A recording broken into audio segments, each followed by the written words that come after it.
Se retrouver entre plusieurs programmes sport-études soccer de la province et échanger sur nos façons de faire, mais surtout compétitionner, avec le respect et selon les valeurs sportives inculquées par la Fédération de soccer du Québec. L'événement qu'on a aujourd'hui, c'est le rassemblement d'une bonne partie de nos sports-études, donc 6 chez les filles et 8 chez les garçons.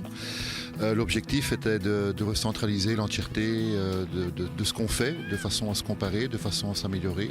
Les programmes sport-études sont quelque chose de très important pour la fédération et tous ses membres, donc c'est là que se trouvent les meilleurs joueurs qui s'entraînent à tous les jours.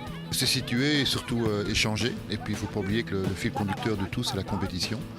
Alors pour la fédération, ça nous permet d'avoir une évaluation permanente et des programmes et des joueurs, parce que mes adjoints pour les équipes du Québec sont là, l'Impact de Montréal est là aussi, donc c'est encore une opportunité pour les jeunes de se faire voir. Région haute de ce beau rendez-vous, l'ARS de Québec apprécie. Oui, vraiment, c'est un événement auquel on avait pensé l'année dernière. Puis Elder a travaillé vraiment fort cette année pour pouvoir le mettre en place. Puis oui, on est très content de pouvoir accueillir tout ce monde-là. Nos jeunes aiment ça en fait, faire des matchs. Et puis nous, on avait ce problème que les jeunes ne jouaient pas pour nous. Et puis là, on est en train de changer les choses, puis de créer des événements comme ça va vraiment être très bénéfique pour nous, pour notre programme, pour les jeunes aussi, pour leur formation. C'est bien d'échanger avec les autres ARS aussi? Oui, très bien. Là, j'espère moi pouvoir rencontrer un peu les autres coachs pour pouvoir discuter là. Mais ça permet aussi de calibrer notre programme par rapport aux autres programmes, voir un petit peu où en est notre travail, puis dans quelle direction on doit améliorer notre programme aussi. Le soccer au Québec connaît une belle progression et le tout se répercute au chapitre des sports-études. On est rendu avec 15 programmes, donc on a juste 3 régions qui n'en ont malheureusement pas pour l'instant. Ça représente 1450 enfants, donc c'est 5 entraînements par semaine pendant 10 mois, donc ce qui ressemble aux normes internationales. Maintenant, je dirais, année après année, on essaye de mettre d'autres activités, d'autres incitatifs pour motiver les jeunes. Et de quelle manière on réussit à motiver les jeunes davantage? Là, on voit de grosses différences entre le premier cycle, 1, 2, 3, où les enfants sont encore pleins de rêves pour l'équipe nationale, les équipes du Québec, l'Académie de l'Impact. Par la suite, chacun se resitue un peu dans sa filière qui lui est prédestinée. Mais il n'en reste pas moins que maintenant on a des programmes de semi-pro, donc universitaires, qui permet quand même de donner une motivation importante pour les 4e et 5e secondaires. Et dans la région, ça se passe de quelle manière? Là, on est en train de changer les choses. Donc, on a beaucoup de jeunes qui, en fait, demandent à rentrer dans le programme. Ce qui fait que nous, on a mis en place 2 programmes parallèles où on essaye de répondre, en fait, aux attentes de chacun. L'élite, moins l'élite.